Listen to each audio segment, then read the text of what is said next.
There are three ways in which districts provide internship opportunities to high school students: community classroom, exploratory work experience, or district model. Education Code and Title V identify the requirements of the Community Classroom Cooperative Vocational Education Program. Merced County ROP provides career pathway students with the opportunity to participate in internships through this model. These modules are designed to provide the viewer with the information needed to establish and operate a successful program which meets the needs of career pathway students. Community Classroom is an instructional methodology that allows students to go out in the community and work in business, industry, or with agencies. And it's just an extension of our classroom learning. So once that the students have been in class for a period of time and learn the basics, what they need, they go out to a business or industry and they actually get to hone and practice the technical skills that they have learned in the classroom. And a lot of different names for community classroom. It's also known as workplace learning as well. Again, cooperative vocational education is pretty much similar to community classroom in that students are going out into business industries and agencies to hone their skills, but this time they have received paid work experience.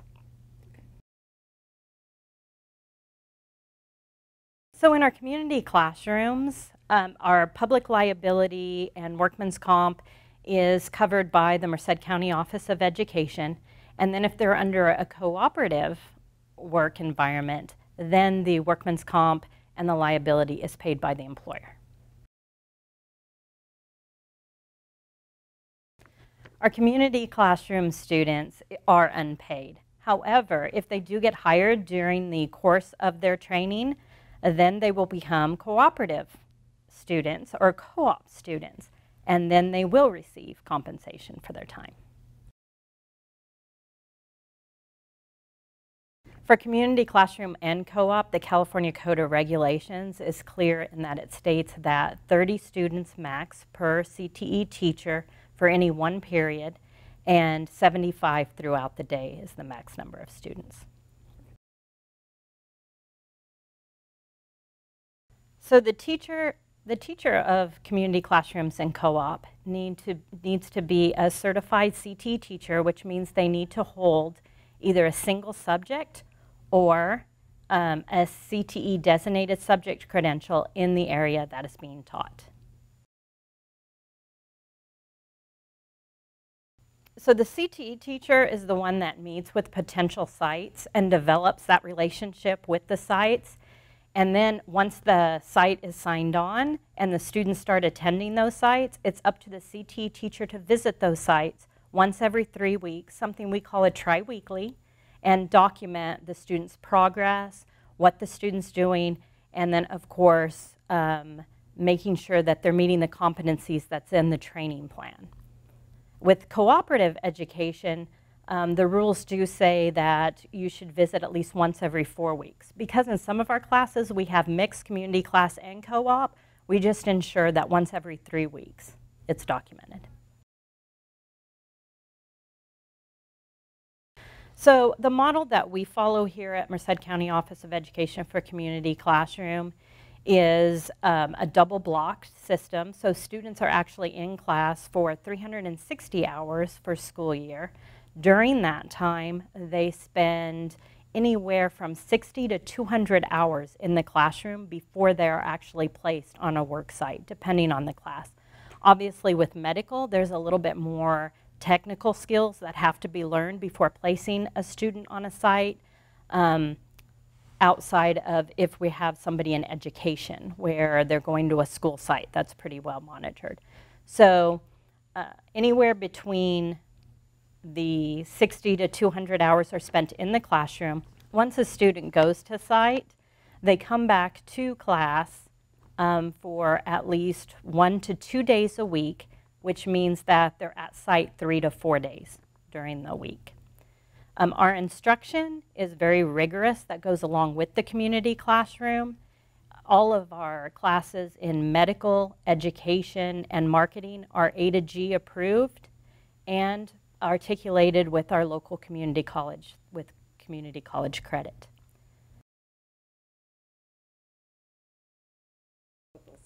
So some of the documentation that we have in our community classroom paperwork is a written agreement called the Joint Venture Agreement, and it's completed between the site, the instructor, and the CTE administrator that clearly defines the rules in this process. A community classroom individualized training plan is a written document which identifies those competencies that students will acquire through vocational classroom instruction and the unpaid or paid on-the-job training experiences. Our training evaluation and visitation form that we also refer to as our tri-weekly, since the instructor is to document progress of each student and talk with the site supervisor at least once every 3 weeks. Cooperative ed students need to be monitored at the site once every 4 weeks, although RCOE keeps those visits on the same tri-weekly schedule as community classroom. Students are required to complete a time card that's turned in on a weekly basis. Our time cards also include a quick assessment that the site supervisor can complete on the progress of the student, as well as document absences, tardiness, and grooming. Students are also given an opportunity to briefly state their duties and responsibilities along with problems and/or successes for that week. An optional form that we do place is called Community Classroom Rules. This is signed by the student, the parent, and the site, and it's basically an agreement of activities and rules that will be honored while at the community classroom site.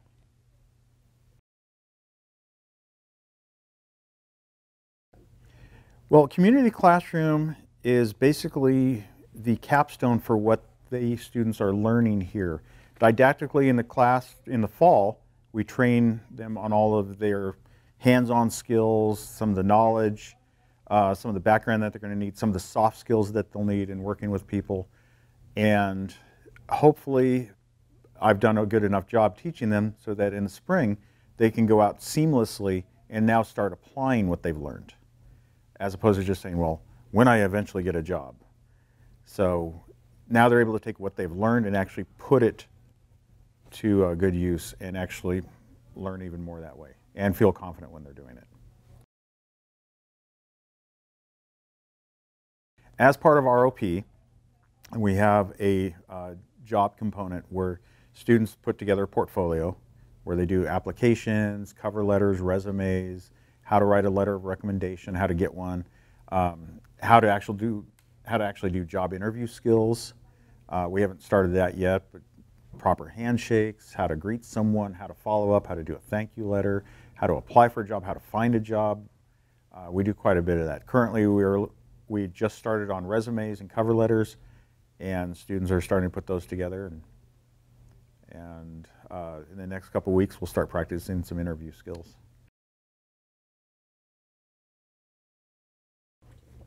Okay, with Community Classroom, it's all about building relationships.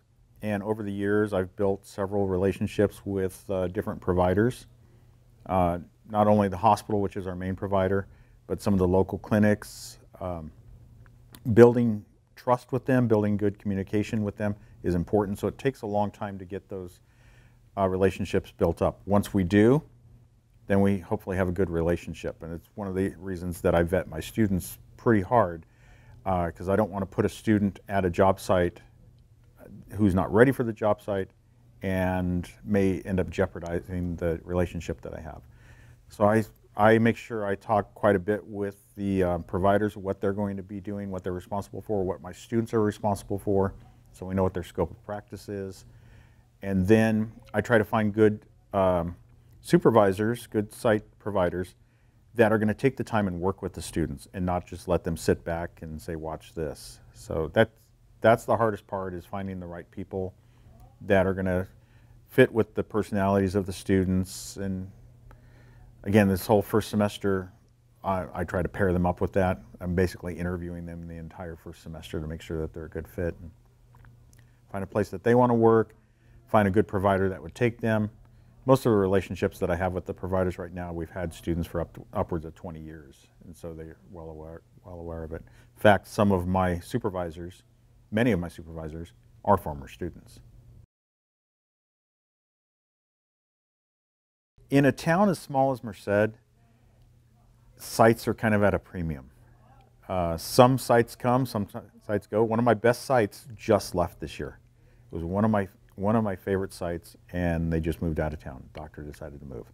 So now I'm trying to find another one. There's another site that just opened, and I just started a relationship with them. Next Tuesday will be one of my students' first days ever at this site. So I'm curious to see how it'll work out. Hopefully I provided them with a good student and we can start building that relationship up. But a lot of it comes from just cold calls. A lot of it comes from referrals. I'll work with one doctor's group and they'll say, well, you should go check out this group here. They usually see students. I also teach at the community college, and I get a lot of resources out of there because the community college places their students at some of the same sites. We just finished doing labor laws here, and I do what I think is a pretty good job with labor laws, often because a lot of employers aren't aware of labor laws, or they choose not to follow them. There's been a lot of instances where someone has chosen not to follow a labor law, and I've heard countless stories of students that were asked to work past 10 p.m. on a school night, but they had to clock out first. So not at any of my sites, but just stories that I've heard. So I try to make sure that the students know it first, and then the employers that I work with make sure that they know it as well. And most of them are well aware of it in the medical community. Yes, our number one concern, and something that we try to address as hard as we can, is HIPAA, the health information. And it's all about privacy, and there's sometimes a misconception from new sites that my students are just high school students. I would hope after the training I've given my students, they're not just high school students. They're basically adults now, and I expect them to behave as adults, and that means applying everything they've learned to privacy laws and knowing what they can and cannot do. In fact, a lot of my students will come back and they'll say, hey, Mr. F, I saw a HIPAA violation. What do I do? And it could be something as simple as a sign-in sheet in a waiting room that they didn't black out. Or it could be someone left a computer screen open. So I'm glad my students are paying attention to that. So that is a huge concern with a lot of my sites. In fact, that's probably the number one reason I don't get sites, is I'll go and ask them, I'll let them know all the information that I have, I'll tell them everything that we do as far as HIPAA compliance, and they're still a little leery. And I understand that. I might be the same way. But I hope I've trained my students well enough, and I hope we've covered it well enough, because it is that important.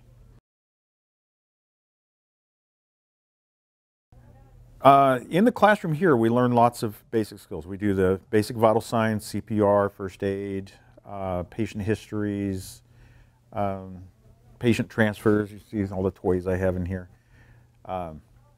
When they get to their site, it really depends on the student, on the site policy, and on the supervisor.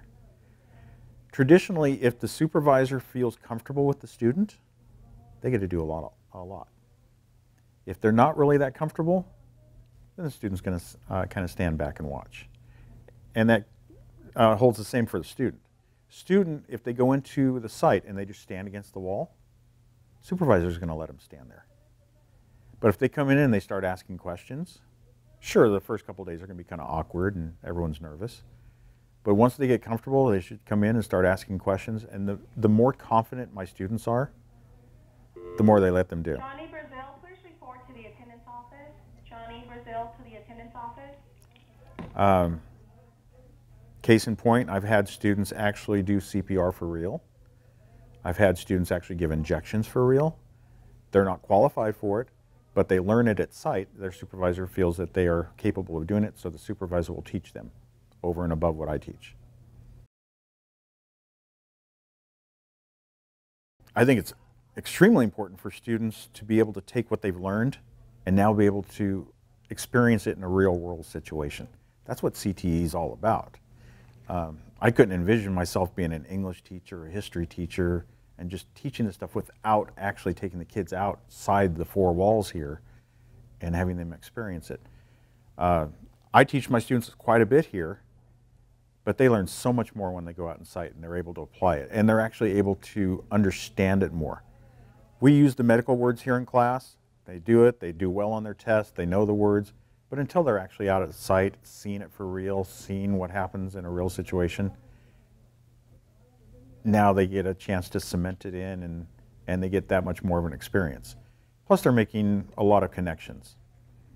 Once they make those connections, they may not get a job right away, but maybe they're going to get themselves a good letter of recommendation. They might have job opportunities. They're not going to get that sitting inside a classroom. When I first started this class last year, I was kind of looking into being like a nurse or being like some type of, I don't know, caregiver. But now, after doing like a lot of research, I really want to go into radiology. For my work job site last year, I was placed at the radiology center in the hospital here, and I feel like I got the most out of that experience, probably more than anybody else, because I knew that I wanted to go specifically into radiology, and so I try to like absorb as much things like experiences and stuff that I learned. Like once they started to feel comfortable with me, the techs, they taught me like how to place patients for head CTs and how to like prep the rooms, and I got to learn how to maneuver around like little portable x-ray machines, take them up to the floors. I would assist with like placing patients for portable x-rays.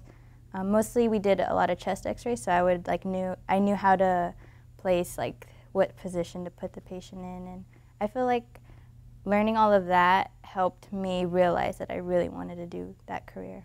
The top 3 things that I learned from that experience of working in radiology would be I learned how to communicate with the patients really well, and like I learned how to also work well with other nurses on different floors and work with other techs to make everything run smoothly.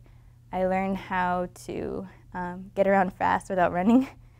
Yeah, because the hospital's really fast-paced, and I also learned that I liked the fast-pacedness of the hospital.